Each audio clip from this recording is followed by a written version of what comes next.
Hey guys, my name is Jake Big Jake Anderson. I'm not a Hollywood star or a politician from Washington. I'm just a guy who spent most of his life behind the wheel of an 18-wheeler, cruising across the vast expanses of this great country. I've seen seasons, cities, and lives change before my eyes. But one day I saw something no one should ever see, and I experienced something that, by all laws of nature, I shouldn't have survived. This story is not for the faint of heart, and I'm telling you, you won't believe what happened next. It was the height of summer. I was transporting a shipment of fresh fruit from Southern California to Denver, Colorado. It was a long journey, but a familiar one. The sun was beating down, the asphalt was melting, and the air in the cab was so thick you could almost touch it. Everything was going according to plan.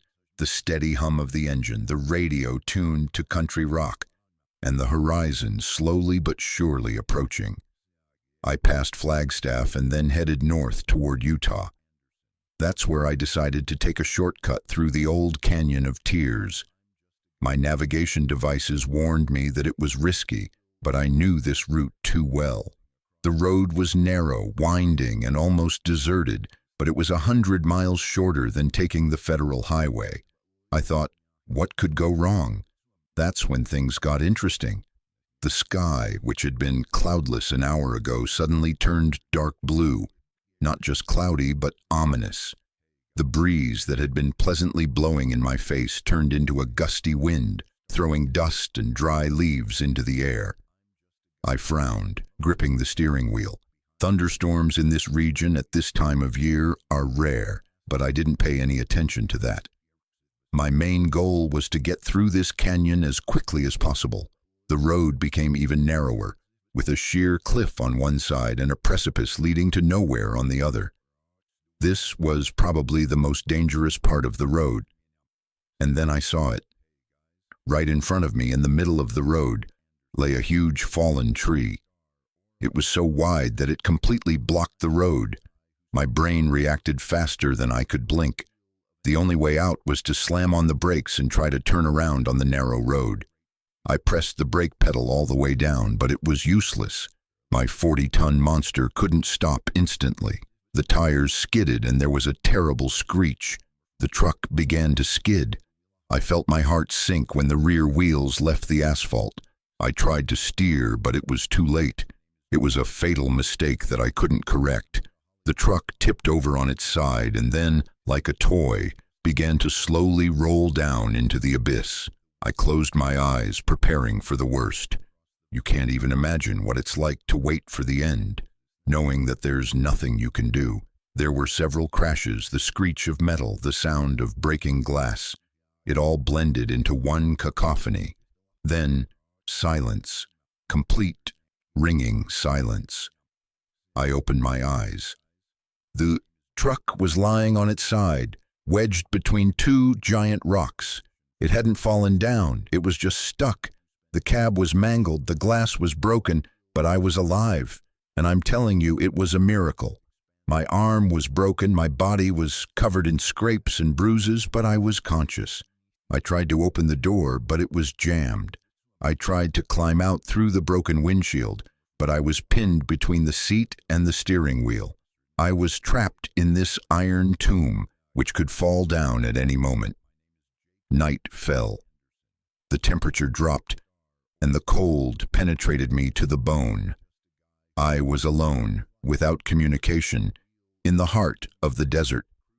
I started screaming, hoping someone would hear me, but the only response was an echo. I spent 2 days there, 2 endless days. I was on the verge. I thought about my wife, my daughter, the plans I had made. I thought I was going to die there. I felt hope slowly leaving me, but that's when I saw him. It was a wolf. He just stood at the edge of the cliff, watching me. He didn't growl or try to attack me. He just watched. For some strange reason, it gave me strength. I realized I had to get out. I started pushing hard on the steering wheel, trying to free myself. I kicked the twisted metal over and over again. Each blow sent pain through my broken body, but I didn't give up. I couldn't give up. I was fighting for my life, and in the end, I succeeded. I freed myself, climbed out of the cab, and began to slowly crawl up the slope. I didn't know where I was going, I just crawled. And then, in the distance, I saw a light that gave me hope. You can't imagine how happy I was when I saw it. I crawled toward that light as if it were a beacon in a dark ocean. When I reached it, I saw a small wooden house. I knocked on the door, and it opened. Standing in front of me was an old man with a long gray beard and kind eyes. He was dressed in a worn flannel shirt and held a mug of steaming tea in his hands. I collapsed on the doorstep, losing consciousness. He dragged me into the house, gave me first aid, and gave me hot tea. He was a hermit who had lived in this canyon all his life. He didn't ask any questions, he just helped me. He called my family and they came for me the next day. I spent 2 weeks in the hospital. When I returned home, I was a different person. I quit trucking and started a small car repair business. I stopped chasing miles and began to appreciate every moment spent with those I love. I realized that life is the most precious thing we have, and it's not worth trading for speed or money. This story became a lesson for me, and I believe that the wolf, the light in the darkness, and the kind old man were sent to me from above to help me understand that even in the darkest moments, there is always hope. I woke up to the smell of fresh coffee and pine wood. I was shivering, and I could feel the pain pulsing in my broken arm, but I was alive. My eyes were dazzled by the bright sun shining.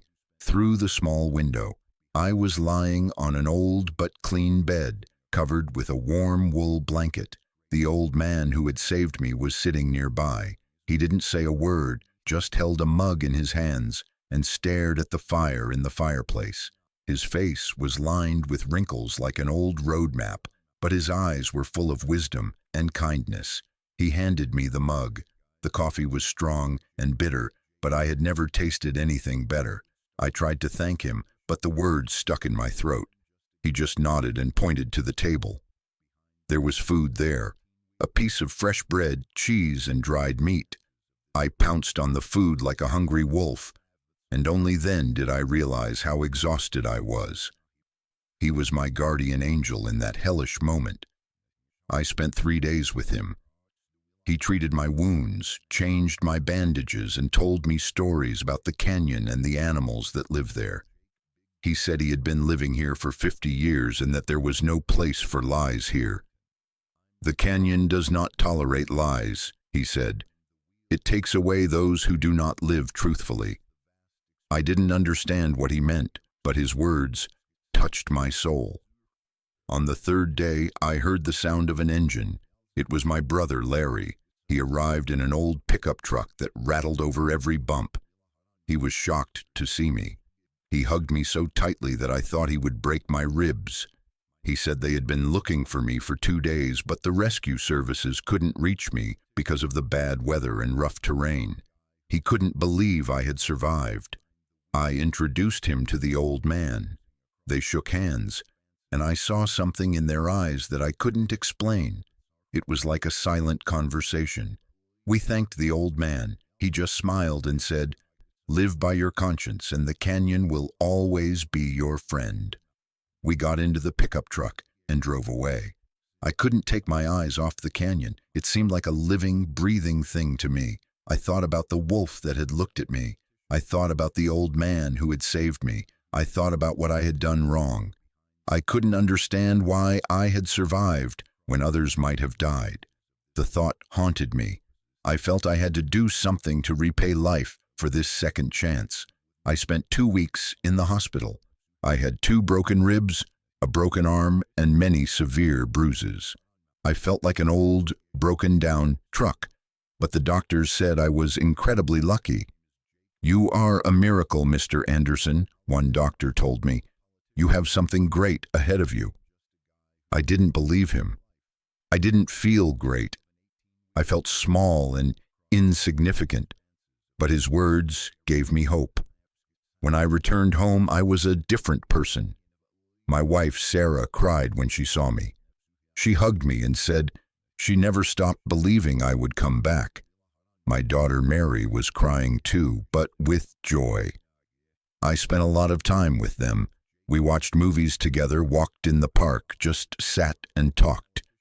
I realized that the most important things in life are not money or work, but the people we love. I quit trucking. It was a difficult decision because it was my life.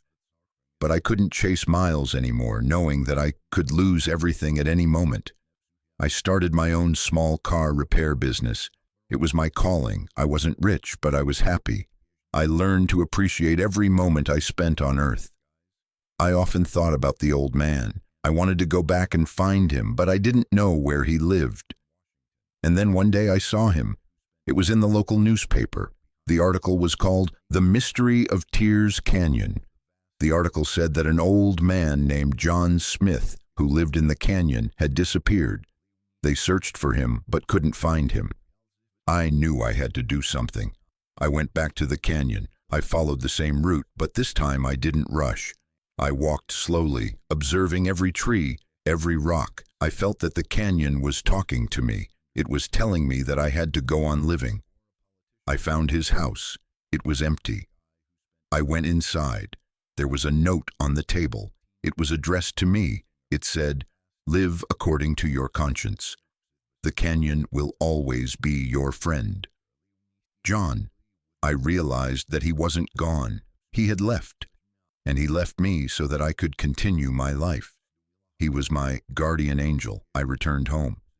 I realized that I couldn't bring him back to life, but I could live my life to the fullest. I started helping people. I repaired their cars for free if they were in a difficult situation. I helped neighbors, friends, strangers. I realized that my salvation was not so that I could live in fear, but so that I could live in joy and help others. I realized that life is not only about what you get, but also about what you give. Now I live life to the fullest. I am not afraid of death because I know I have already experienced it. I am not afraid of difficulties because I know I can overcome them. I just live, and I am grateful to Canyon of Tears for giving me a second chance.